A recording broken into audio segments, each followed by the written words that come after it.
I'm feeling so good about the way my garden is looking right now.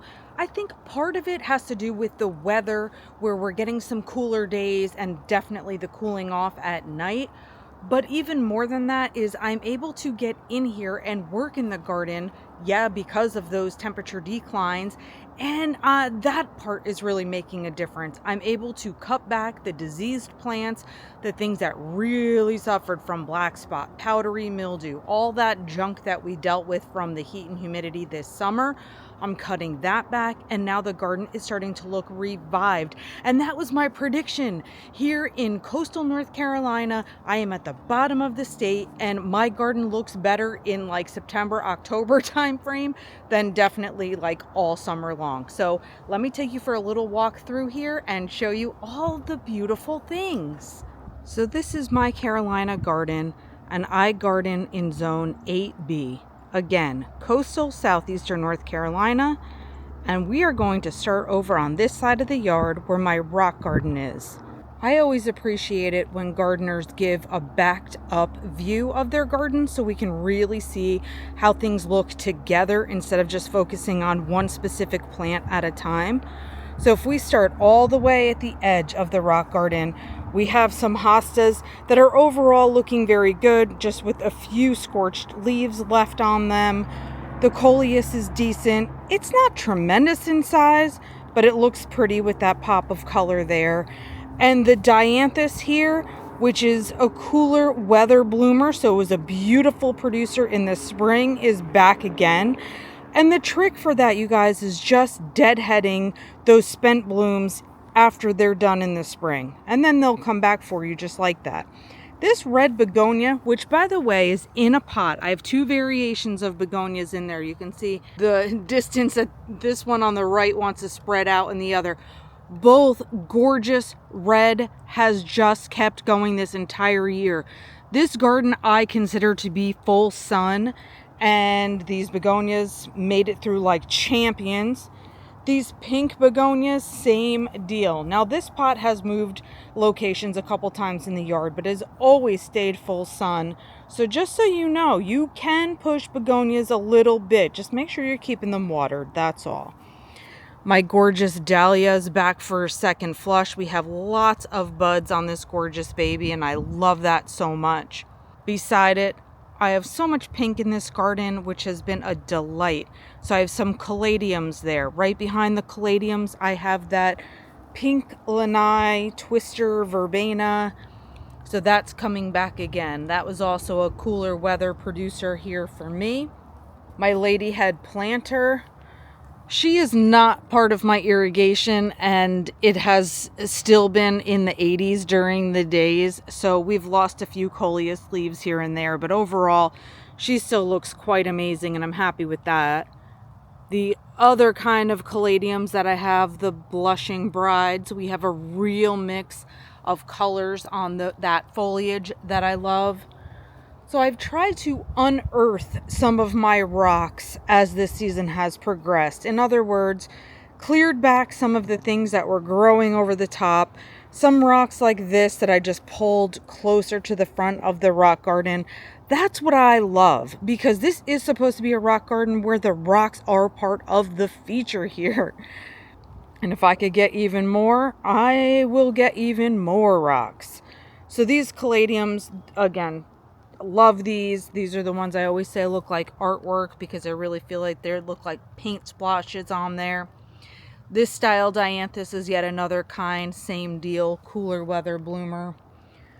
My yellow hibiscus looks like it's finally happy enough to start coming out with blooms again. I think it didn't really bloom all summer. It was like it bloomed great in the spring, and then that was it.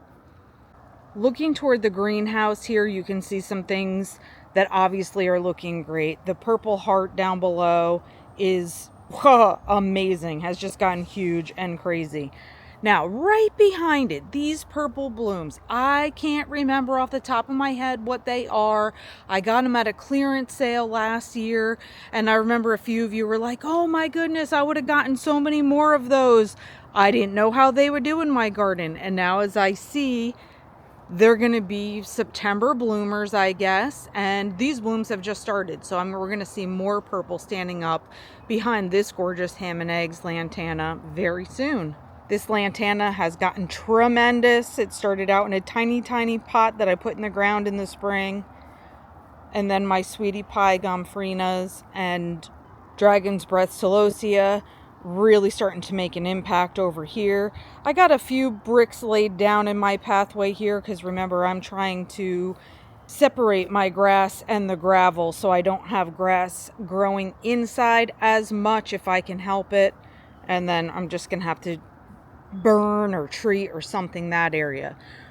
So this pathway is going to be fixed up and beautified very soon, because soon it will be time to start moving my tender plants into the greenhouse, and I want to make this space amazing. In the meanwhile, however, I have garden lights that are outside that have been making my space absolutely amazing in the evening. Now, my little planters that are over here, or my big planters, I guess, I just wanted to point out those begonias that you can see right in the back here again. Now, they're much more protected with the other plants around them, but they're like the best performers in this whole pot. This is the irisine that used to be very vibrant pink before, but it's losing its color big time now. And I have the bromeliad still back there. That looks huge, so I'm definitely going to be digging that out and protecting it.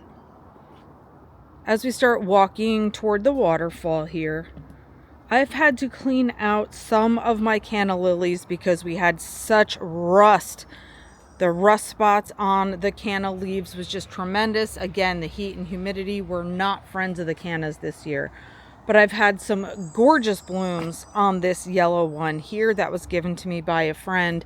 And as you can see, I do still have some orange blooms happening. So we're not done. The cannas are going to keep blooming for me, which is fabulous. And again, more hibiscus that's feeling happy and satisfied right now, but absolutely needed some clearing out. My bougainvillea blooms in and out just sporadically. So the blooms may not stay blooming for weeks at a time, but it comes in and out enough to make me remember how gorgeous it is. Let's talk about the mandevilla that's in the waterfall. Somebody just asked me how I have my mandevilla looking so great because theirs was already done and they live in the same area.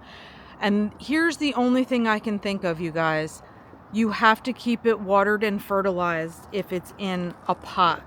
Like a smaller pot, mine have to be regularly watered and fertilized.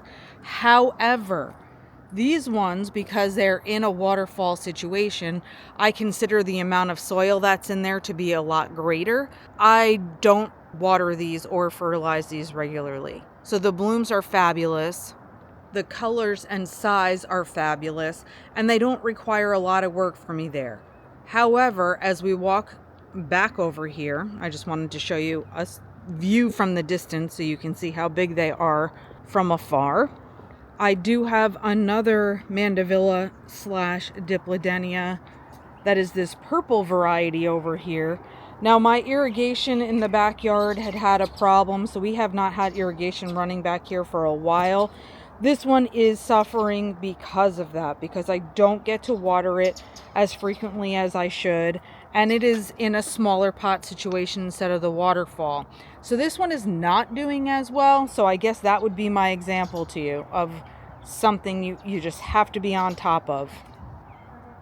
The autumn joycetum that I have back here, again, I always say this one's the best performer in my whole yard. I've had it before and it peters out so quickly and stuff. This one looks great, so I'm thrilled, and I've taken cuttings of it to put into other spots that hopefully do just as well. This pink hibiscus that's about to open up today, I pointed out because this is one that I overwinter in the ground. So a tropical style hibiscus in the ground, which means, yes, it technically is perennial for me here, but it doesn't start blooming until the summer is over. So I really have to wait a long time for this guy to put flowers out. So that's sort of an argument to not even bother really overwintering a flower like that. More canna lily blooms, delicate, soft, feathery petals, and then the oleander is blooming from another stalk, which is really cool. Finishing the blue boardwalk toward the shed, that's where my beloved shade garden is, that I just like to laugh about and call it the prettiest little shade garden you ever did see. Now I have it decked out for fall because I was giving you some fall inspiration ideas in a recent video. If you didn't see it, please go back and check, because the idea here is to share these fun ideas. So if I do something that I think came out pretty cool, I of course would want to share that with you so you have some of the same ideas. Now my croton plant, I did move it to this location from somewhere else. I just want to point out the green leaves on it versus these really colorful leaves. It'll green out more like this if it's in a shadier location. It does need some sun hitting its petals to get its color back. I've had this one for about 3 years now. I do bring it indoors for the winter, so just keep that in mind based on the location you're picking for it. Nicoleus alley is doing very well. I have some cutie pie plants up in my pot holders on the fence there.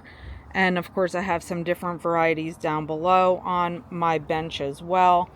Just tons and tons of fun plants in this area. And my coneflowers will actually be finding a home elsewhere. They're not living here forever because of course they are perennials.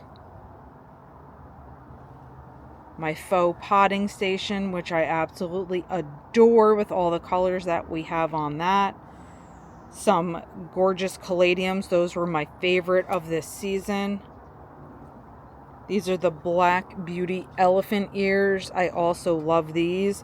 Now, incidentally, these did much better for me than my regular elephant ears that are planted in a few spots in the yard. More begonias right here. So largely my begonias did well. However, I will tell you that some of them suffered from root rot this year. Again, this is a problem you can have depending on what your weather is like. They don't maybe drain as much as they should. The humidity holds moisture in on them. All sorts of things. Looking at the flower bed directly across the yard from my rock garden, I wanted to point this out. These are my azaleas. You can see this is starting to suffer from chlorosis. So I actually need to amend the soil here. You can get the soil acidifier for things like azaleas that require more. And so I have to do that. That's going to be a spring bloomer. My zinnia blooms look good, but I have definitely powdery mildew is a problem here. And if I'm completely honest with you, I haven't been treating this plant. I've just been all over the place doing other things. Crepe myrtle still going. We have our dianthus coming back again down here, and the purple aster. So again, both cooler weather items. And then my gardening bench, I'm already switching it out like crazy because I just keep trying different things, moving different things. Oh, here's another example of a hibiscus plant that I've had here all year, but it has not bloomed a whole heck of a lot. And now all of a sudden I have all the buds and the blooms beginning to open. Hibiscus blooms only last for a day, so it's hard to get you to a spot of seeing this when everything's gonna look great, but see how many buds I have on there waiting. And these are just my fall finds that are looking for a more permanent home once the weather cools down more permanently. So decorative cabbage and the ornamental peppers, and of course my demi-pink mums. All things that I adore. Of course my black pearl ornamental peppers, which I love.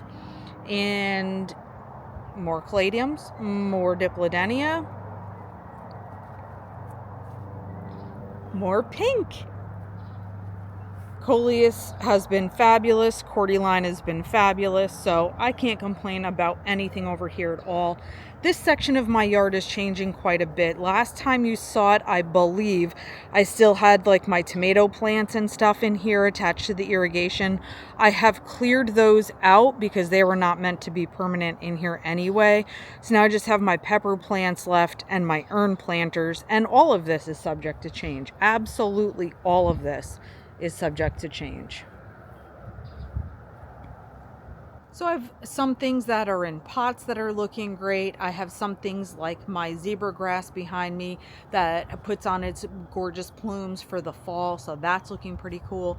So a lot of things are looking really, really good. And then I'll take you into the front and show you what that looks like one of these days very soon, and to show you how that's transitioning into fall as well. But I am super thankful to be here wearing long sleeves, having a cool morning. The sun isn't blazing over our heads right now. So all of that turns out to be really relieving, both for us as the gardeners as well as our gardens themselves.